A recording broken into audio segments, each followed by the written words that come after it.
काल कुंभ विशेष शक्तियों से युक्त एक मायावी कमल है जिसे समुद्र देव ने विशेष रूप से मुझे भेंट किया था। असीमित क्षमता वाला छात्र ही इस परीक्षा में सफल हो सकता है। जो छात्र काल कुंभ की रक्षा कर रहे सैनिकों को परास्त करता हुआ काल कुंभ में जाकर ध्वजा लेकर न्यूनतम समय में बाहर आ सके,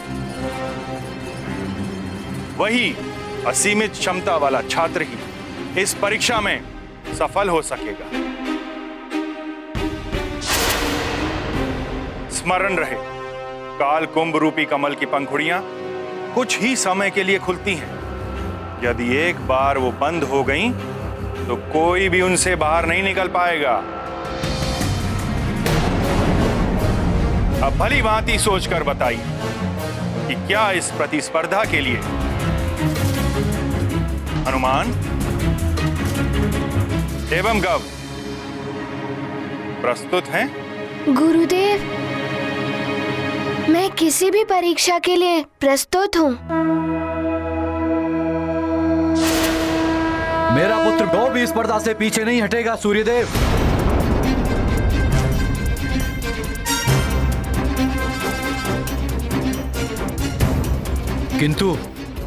किंतु क्या वरुण देव? किंतु स्पर्धा स्वयं की शक्तियों के आधार पर होनी चाहिए। हनुमान को देवताओं ने वरदानों की शक्तियां दी हुई हैं, इसलिए हनुमान को वरदानी शक्तियां त्याग कर इस स्पर्धा में भाग लेना पड़ेगा। यह अनुचित है वरुण। हनुमान और गौ के पास जो भी शक्तियां इस समय हैं, उन्हें वैसे ही रहने दिया जाए। गौ देवलोक का वासी है और स्वाभाविक रूप से इसके पास पृथ्वीलोक वासी की अपेक्षा अधिक शक्तियां हैं। वायुदेव, गौ को ये शक्तियां स्वाभाविक रूप से मिली हुई हैं, इसलिए हनुमान को भी अपनी स्वाभाविक शक्तियों के साथ इस स्पर्धा में प्रस्तुत होना पड़ेगा। उचित है। मैं इस प्रतिस्पर्धा में अपनी वरदानी शक्तियों के बिना ही भाग लूंगा।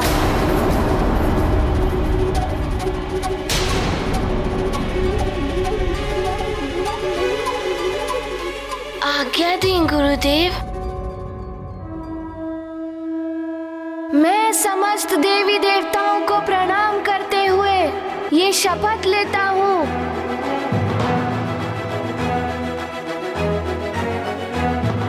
मैं केसरी नंदन हनुमान इस प्रतिस्पर्धा में अपनी वरदानी शक्तियों का प्रयोग कदापि नहीं करूँगा।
हनुमान, गव, यही है काल कुंभ का क्षेत्र।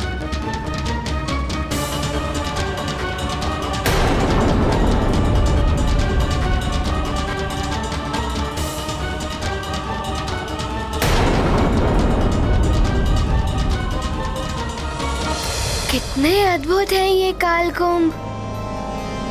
ये है कालकुंभ। कहीं मैं कालकुंभ में फंस गया तो?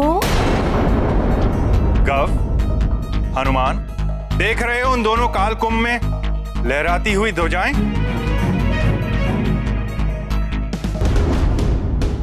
तुम दोनों को अलग अलग कुंभ में जाकर ध्वजा को लेकर आना है। जो सर्वप्रथम ध्वजा लेकर आएगा वही होगा मुझसे शिक्षा प्राप्त करने का अधिकारी। हनुमान, तुम उस कुंभ की ओर, गव, तुम उस कुंभ की ओर प्रस्थान करो।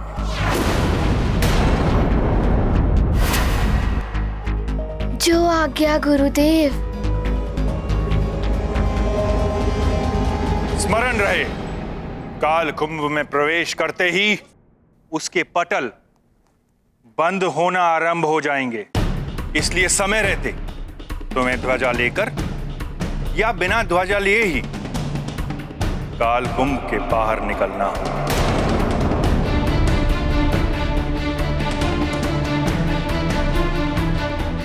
अन्यथा पटल बंद होने के पश्चात उसे मैं भी नहीं खोल सकता। जिस प्रकार अन्य कुंभों में देववीर, ऋषिवीर और यक्षवीर बंदी हैं,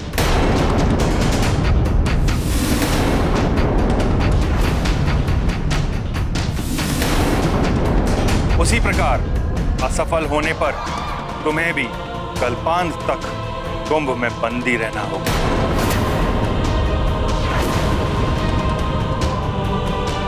मेरी इस बात को हर क्षण स्मरण रखना। मैं स्मरण रखूंगा गुरुदेव। मैं भी स्मरण रखूंगा। यही नहीं, काल कुंभ तक पहुंचने से पूर्व तुम्हें काल कुंभ के रक्षक योद्धाओं का सामना करना होगा।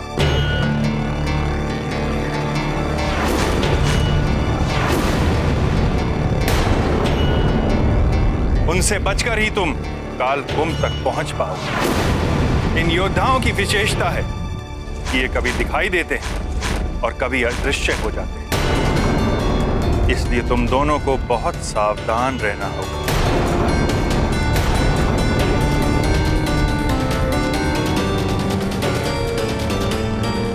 सब भली भांति समझ लिया ना पुत्र गव? अब बताओ, क्या तुम इस स्पर्धा के लिए प्रस्तुत हो? मेरा पुत्र प्रस्तुत है सूर्यदेव। आप स्पर्धा आरंभ कराइए। हाँ, मैं प्रस्तुत हूँ। आप इस स्पर्धा को आरंभ करने का संकेत दीजिए।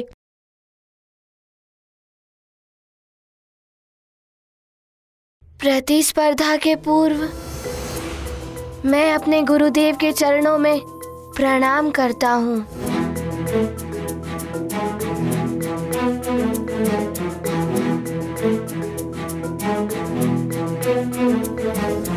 आप सब देवताओं को भी नमन है मेरा। आप सबके आशीर्वाद का प्रार्थी हूँ मैं। विजय भाव पुत्र। मैं भी आप सबको प्रणाम करता हूँ। मुझे भी आशीर्वाद दीजिए।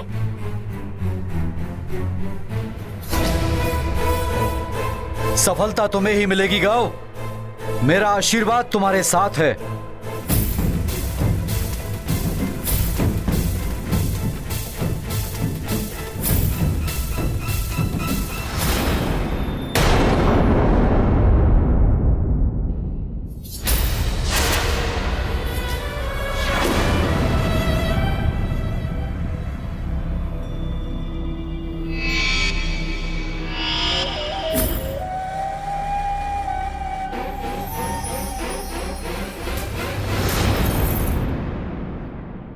इन योद्धाओं का सामना सतर्कता से करना होगा मुझे। इनके बार बार अदृश्य होने से इनकी स्थिति के बारे में जानना कठिन लग रहा है।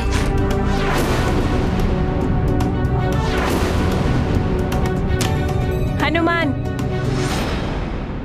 मैं तुम्हें शत्रु नहीं मानता, किंतु इस स्पर्धा में शत्रु भाव रखना विजय प्राप्ति के लिए आवश्यक है।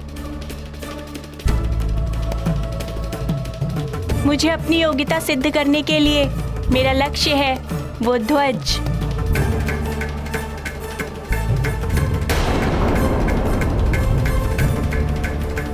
परंतु मैं कुछ सिद्ध नहीं करना चाहता। मैं तो मात्र अपनी शिक्षा पुनः आरंभ करना चाहता हूँ। वो ध्वज मेरा लक्ष्य नहीं है।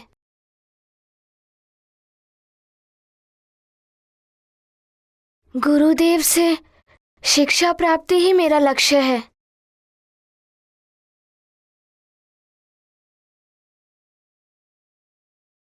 हनुमान, गव, सजग हो जाओ। तुम्हारी प्रतिस्पर्धा आरंभ होती है अब।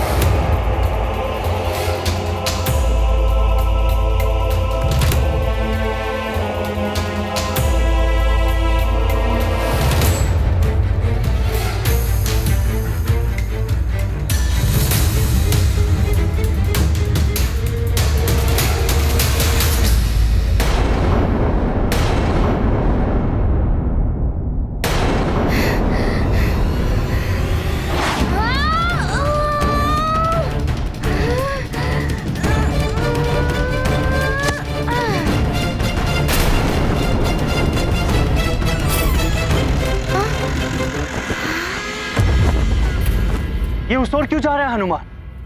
वहां तो उसके प्राणों पर संकट आ जाए।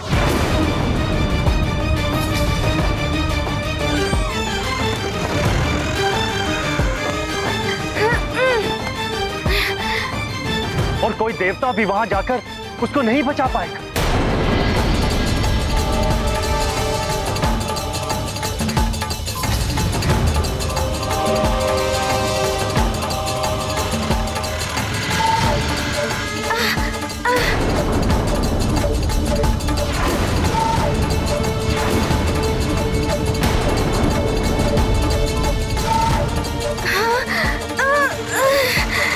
ये क्या हो गया? मैं तो हिल भी नहीं पा रहा हूँ।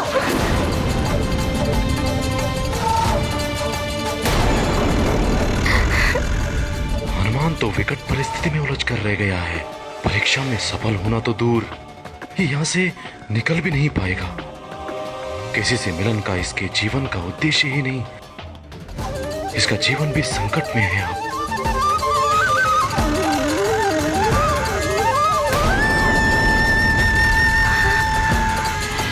मैं भी कुछ नहीं कर पा रहा हूं।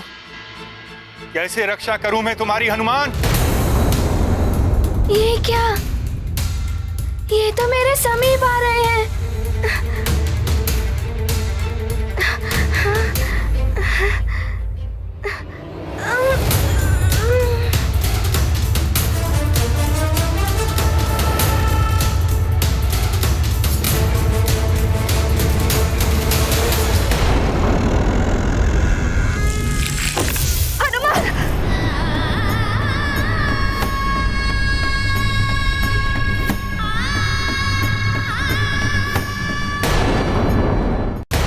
क्या?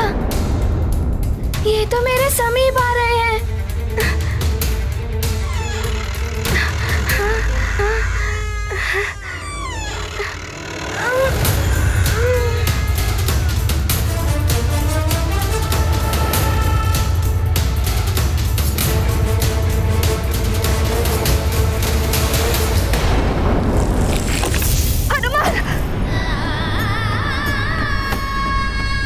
ये कैसा दुस्वप्न था। न जाने मेरा पुत्र कैसा होगा वहां सूर्यलोक में।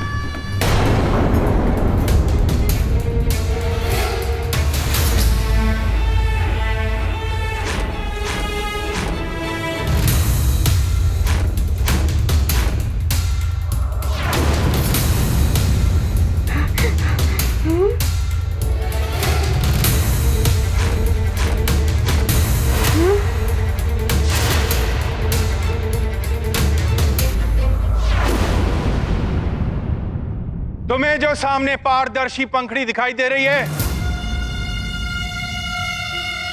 काल कुंभ योद्धाओं का क्षेत्र वहीं से आरंभ होता है।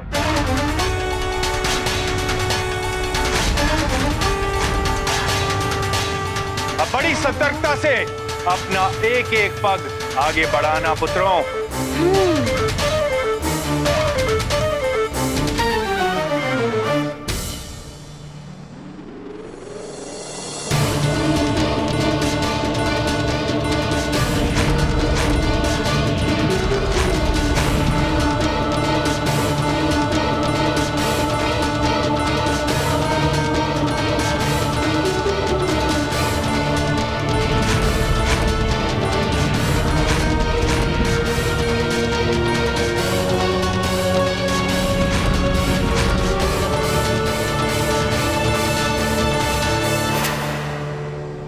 योद्धाओं की स्थिति तो समझ में ही नहीं आ रही है कि ये कब कहाँ है। देखता हूँ।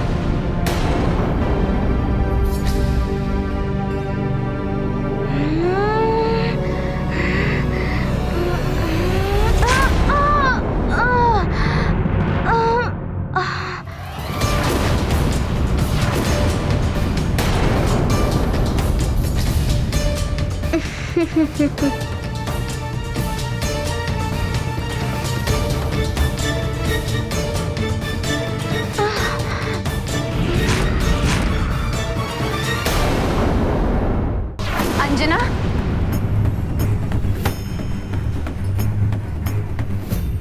क्या हुआ पुत्री? दुस्वप्न देखा। मैंने देखा कि हनुमान काल कुंभ में बंद है, मेरा लाल संकट में।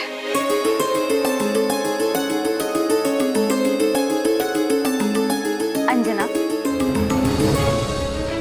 हनुमान तो औरों के संकट हरता है, उससे कैसे संकट आ सकता है?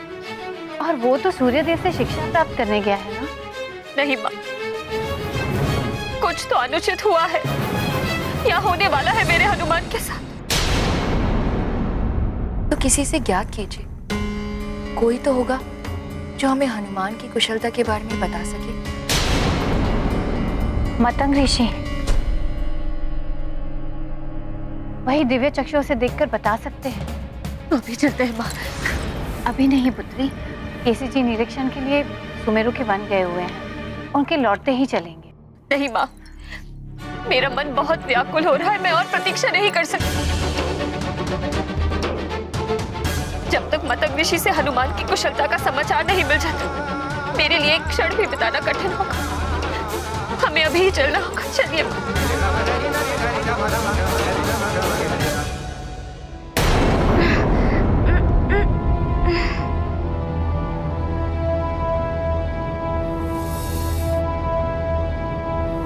त्याग करना होगा सूर्यदेव को अपने प्रिय शिष्य हनुमान का। स्वीकार करना होगा इन्हें मेरे पुत्र गौ को अपने शिष्य के रूप में।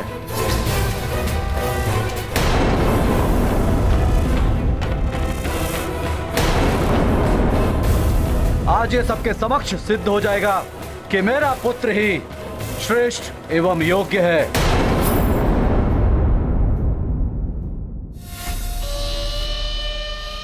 हनुमान की भांति अपनी दुर्दशा कराने नहीं आया हूँ मैं। अवसर देखकर इस मुद्रिका का प्रयोग करूंगा मैं और प्रवेश कर जाऊंगा काल कुंभ में।